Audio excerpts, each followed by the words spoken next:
उसके लिए मैं हार्दिक धन्यवाद देता हूँ, हृदय से उनको धन्यवाद देता हूँ कि अब तक उन्होंने बिहार का सबसे बड़ा इंफ्रा का बजट दिया है और आप लोग को भी उनको धन्यवाद देना चाहिए और आपने धन्यवाद दिया भी।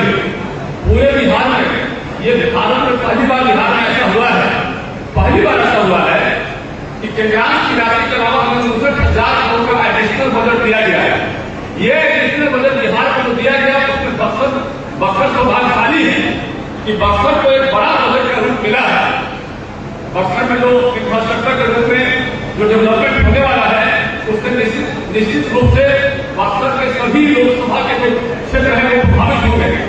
इसलिए मुझे लगता है कि बक्सर वासियों के लिए सुखद समय है और इस बार जो हम लोग विधानसभा लड़ेंगे 2025 में, तो मुझे आशा ही नहीं और विश्वास है कि बक्सर के लोग जितने भी हमारे बीच में उपस्थित हैं सारे लोकसभा में जो विधानसभा में सबको जिताएंगे। ऐसा संकल्प लीजिएगा, जरा हाथ खड़े पर कहिए। प्रधानमंत्री इतना बड़ा बजट दिए हैं, मैं समझ गया सभी लोग हाथ के समर्थन किए, इसका मतलब हम सभी लोगों का धन्यवाद दे रहे हैं और संकल्प ले रहे हैं कि हम लोग इस बार बक्सर के सभी लोकसभा को जिता के भेजने का काम करेंगे।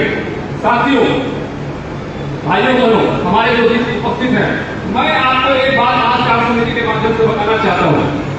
हम लोग जो चुनाव हारे हैं वो इसलिए नहीं हारे हैं चुनाव कि हम लोगों ने मेहनत न किया, हम लोग इसलिए चुनाव हारे हैं क्योंकि हमें भ्रम के जाल में फंसाया गया है। हमारे लोग कम मेहनत नहीं किए बल्कि हमारे लोग तथ्यों के शिकार हुए, भ्रम के शिकार हुए, उनके जो है शासन में आ गए। उस भ्रम को हमें तोड़ना होगा। जब वो भ्रम विपक्ष को भ्रम फैला रहे थे, हमारे कार्यकर्ता काउंटर नहीं कर रहे दोस्तों, हमारे कार्यकर्ता हमारे लोगों का दायित्व था कि उनके भ्रम को काउंटर करें, लोगों के बीच जाकर बताने का काम करें कि वो गलत तथ्य और भ्रामक तथ्य फैला रहे हैं हमारे बीच में।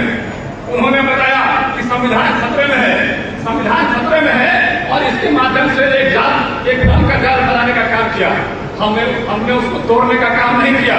हम जब इसको तोड़ते, उनके भ्रम को तोड़ते तो स्थिति हमारी इतनी खराब नहीं होती। हालांकि आज मैं बता रहा हूँ कि 4,08,000 वोट मिला है, 4,08,000 वोट कोई कम नहीं होता है। उसके बाद उनके सारे भ्रम के बाद भी 4,08,000 वोट मिला है।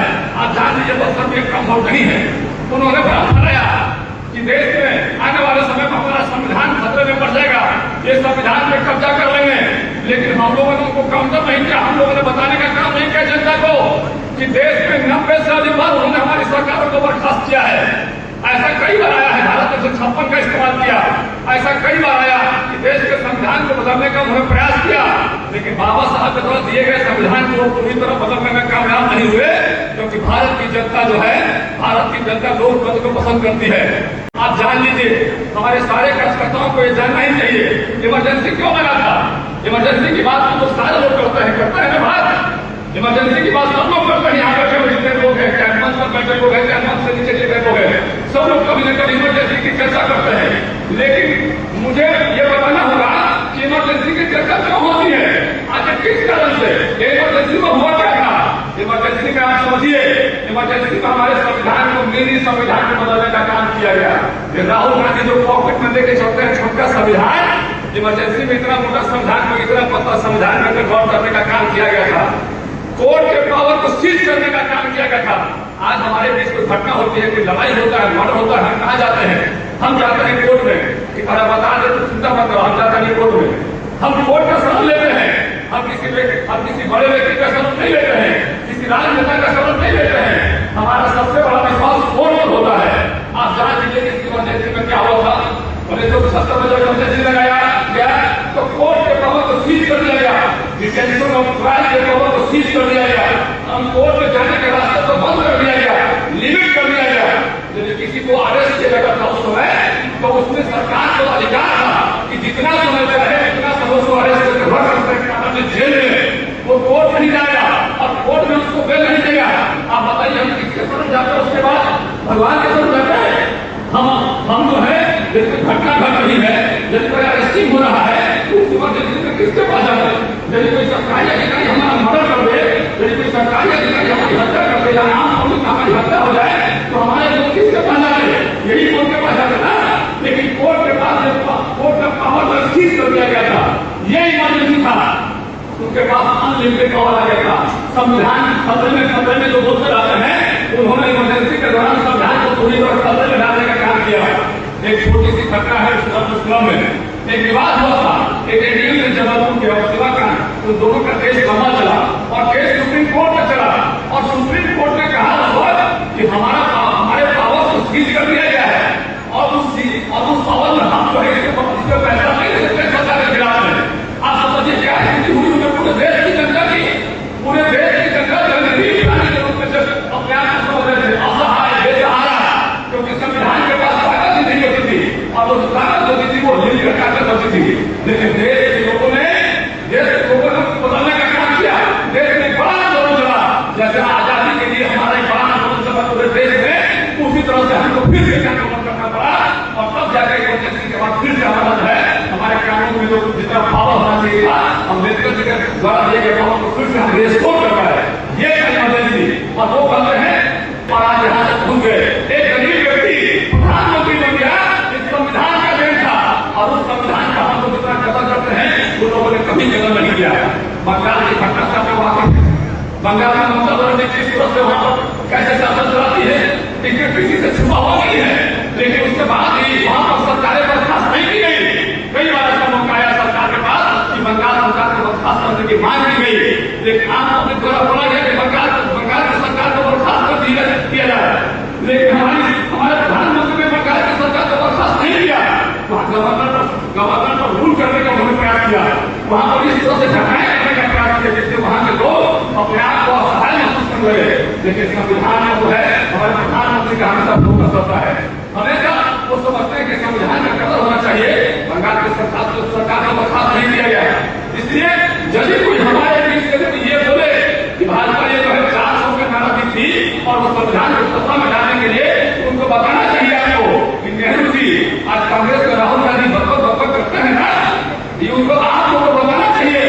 1953 में काका कैलेंडर का रिपोर्ट आया था गांधी जी और 55 में प्रस्तुत हुआ, उसमें कहा गया था पिछड़ों को आरक्षण दिया जाए।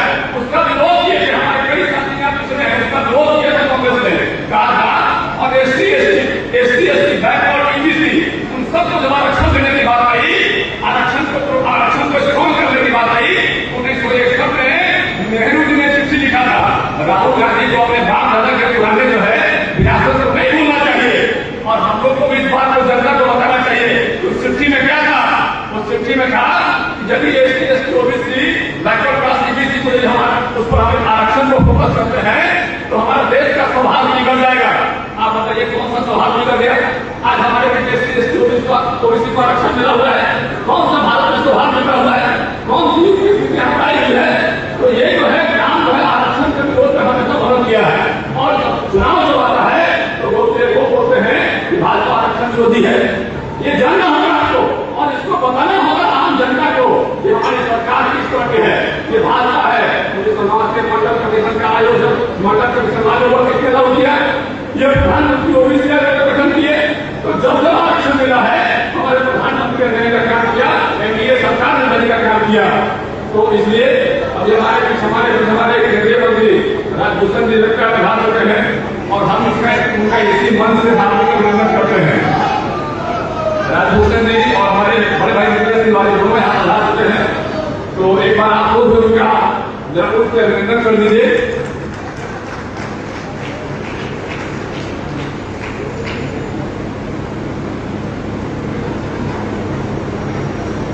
साथियों, तो अब हम आगे बढ़ते हैं और 2 मिनट की बात को समाप्त करेंगे क्योंकि हमारे लिए और भी हमारे कई नेता आ चुके हैं और उनको भी बोलना होगा। इसलिए मैं इतना ही कहना बात को समाप्त करूंगा कि देश में कांग्रेस का यही काम नाम फैलाकर जो हम राज करना चाहते हैं और लोकसभा पर काबिज होना चाहते हैं, देश की सत्ता पर काबिज होना चाहते हैं।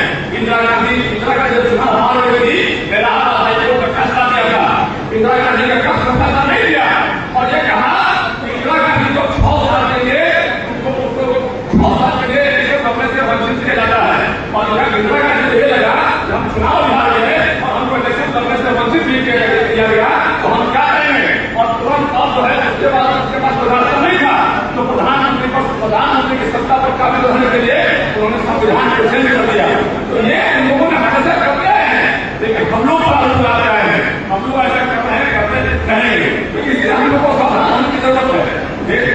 मनमोहन सिंह की जब सरकार थी, आपको याद होगा मनमोहन सिंह ने क्या कहा था कि देश में पहला मुसलमानों का हाथ है, देश का रिसोर्स जो रिसोर्स है उसमें पहला हाथ मुसलमानों का है। अगर जो हम लोग में मुसलमान नहीं है उसका हाथ नहीं है क्या? इस बात को हमारे प्रधानमंत्री ने तय किया, कहा नहीं, सबका साथ, सबका प्रयास, सबका विकास, सबका एक कमांडर से काम, चाहे हिंदू हो या कोई धर्म जाते हो, कोई धर्म जाते हो, तो सबको एक साथ रखने का काम किया। आपको याद है कि अभी हाल में केरल में क्या हुआ? राहुल गांधी ने फोन पे बोला, राहुल गांधी ने वहां से मुस्लिम को आरक्षण देने की बात नहीं है, ओबीसी का कोटा काट, पिछड़ों का कोटा काट बोला कि मुस्लिम को हम देंगे। तो ये जो है ये लोग जो है इनको लगता है कि देश में केवल एक ही लोग का वोट का चुनाव देते हैं और हम लोग इसको वोट नहीं करते हैं। लेकिन हमारे प्रधानमंत्री का क्या मकसद है? अभी तो 70 साल के बाद जितने भी बुजुर्ग हैं सबको आयुष्मान योजना का लाभ दिया। जितना भी हमारा स्कीम चलता है सब समाज से चलता है, चलता है। हम लोग कभी भी भारतीय जनता पार्टी के लोग नहीं करते हैं कि हमारा कोई किसी खास समाज के लिए है। इस बात का तो बताना होगा जनता के बीच में, और ये ध्यान को तोड़ना होगा। ये लोग तथ्यों से छेड़छाड़ करते हैं, ये लोग भ्रामक तथ्यों को प्रचारित करते हैं और हर हाल में चाहते हैं कि सत्ता पर काबिज रहे। अभी सुप्रीम कोर्ट ने फैसला दिया है SC/ST के बारे में। अभी सुप्रीम कोर्ट ने फैसला दिया है 50% रिजर्वेशन जो है उसके बड़े बेटे ने फैसला दिया है। और उससे बड़ा कोई हमारे संविधान में सबसे बड़े हमारे पावर जिसके पास है वो सुप्रीम कोर्ट के पास है। अब तेजस्वी जी कह रहे हैं कि हम जाएंगे दिल्ली। अरे भाई SC/ST की जो बिहार सरकार दिल्ली गई थी उसका विरोध करने के लिए का, तो आप कहाँ गए थे? आप तो हाउस में नहीं गए। बिहार का जो सदन चल रहा था तो आप हाउस में उपस्थित नहीं थे। तो इन लोगों का काम